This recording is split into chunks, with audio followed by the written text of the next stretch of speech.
No matter how hard you try and how far you go, you cannot outrun your problems. You've probably heard the phrase, wherever you go, there you are. And in this video, I want to talk about how I see a lot of people place this expectation that when they get to a different place, specifically physically in life, if they move to a new city, get into a new apartment, travel across the world, they'll somehow magically solve all of their problems. This is spurred off of a comment I got on a previous video where some guy was asking where I'm at. I'm currently in Bali, Indonesia right now, and he was basically saying like I should stay over here, and he was kind of shitting on the US, which is where I'm from, and where he's currently at. He's talking about how it's kind of fallen off or it's a bit of a hellhole, and I think he's missing the forest for the trees. And I went kind of back at him in the comments and said I completely disagree, because I think that you can make heaven or hell out of any environment that you're in. It's all contingent on your internal state and the way that you choose to perceive it.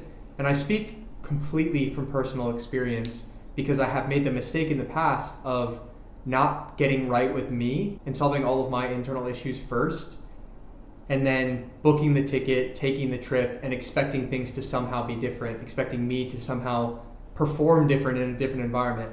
Now, like all good truth, there's paradox in it.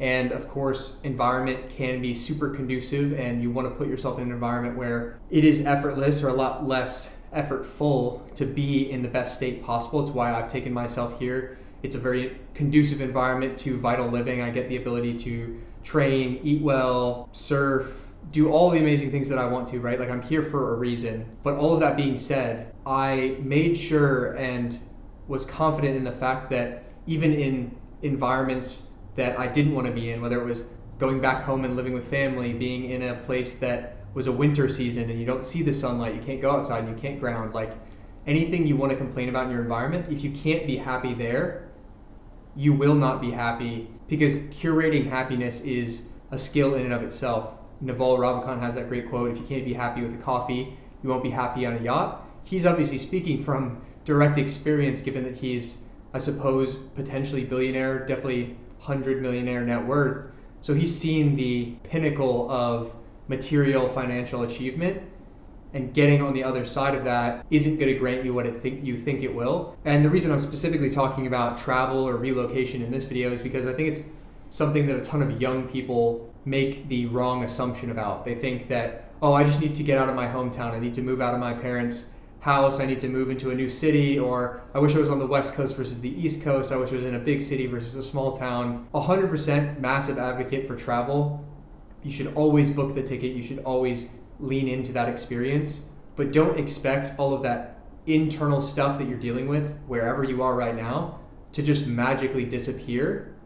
You might be able to numb it or medicate it for a little bit while you're getting used to the new environment, and that's much more of like a vacation, if you will. But if you really relocate yourself after a week or 2 weeks, stuff kind of starts to settle back down, and you're still left with all the same problems you had before. If you have trouble being consistent in the gym or eating well, you're still going to have that problem. If you have a shitty internal dialogue and you have a hard time curating the language you use around yourself and the relationship you have with yourself, guess what? That follows you wherever the fuck you go, whether you're on the beach in the Maldives, whether you're in downtown London, rural Alabama, it's going to follow you all over the world, because like the quote in the beginning, wherever you go, there you are. All of your experience is filtered through your perception, and your internal state is going to dictate how you see your external reality. I even see it here. I talked about it in a previous vlog, actually. When I was in Spain, I was walking down this beach in this beautiful tiny little beach town. You know, I'm smiling, I got my shirt off, I'm walking on the beach, and I see people wearing coats, looking at the ground, frowning. They seem to be like rushed during their day. And I've seen it city after city after city. And especially as somebody who wanted to travel for a long time and then started doing it, you expect these other places to be so magical and the people somehow to be different, but people are stricken with the same issues all over the world. They still get stuck in their own head. They still have such tight and narrow perceptions. They still struggle to live in an abundant state of gratitude, which makes you grateful and abundant regardless of your external circumstances. It's why in my community and with the guys that I work with, I emphasize doing a daily gratitude of any kind, because starting your day and forcing yourself to be grateful for what is simply around you, the very, very mundane, like a bed to sleep in, warm running water for a shower, access to the internet, the ability to articulate your hands, like infinity things that we just unconsciously take for granted. By starting your day focusing on how amazing and how abundant those things are, you curate the recognition that any external environment honestly is amazing. You go outside and you can still see the stars anywhere on earth. You just look up through the night sky. That's amazing. Those are the same stars that all the great men and women of history, conquerors, poets, artists, filmmakers looked up at and were inspired by. That's amazing. You get to share that viewpoint with them. You get to step outside and breathe fresh air every single day. That's amazing. You get to feel what the warmth of the sun on your skin feels like. All of these things and so many things more give you the ability or superpower to make heaven out of any environment that you're in.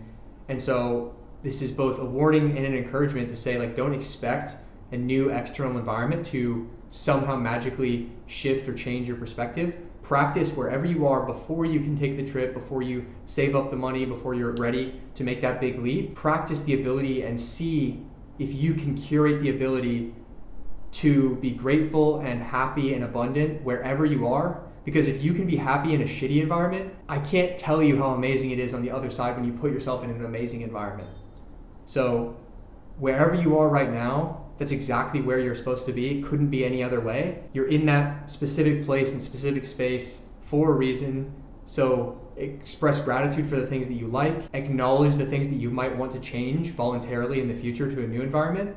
And focus on the internal world. Curate that spiritual ability to alchemize the things that maybe you don't like or maybe aren't that aligned with yourself as lessons or reflections. Maybe it's a test of patience, maybe it's a test of perseverance, resilience. Just trust that you're exactly where you need to be, and don't place this I'll be happy when expectation on a new environment, because one, that disconnects you from being able to be happy right now in the present, and two, you're setting that environment up to disappoint you in the future. So this goes out to anyone all across the world. Wherever you see this, you're exactly where you need to be. I hope all is well with you. I encourage you to look for things to be grateful for today. Comment below what you thought, whether you agree or disagree, and subscribe to the channel. I'll see you guys tomorrow.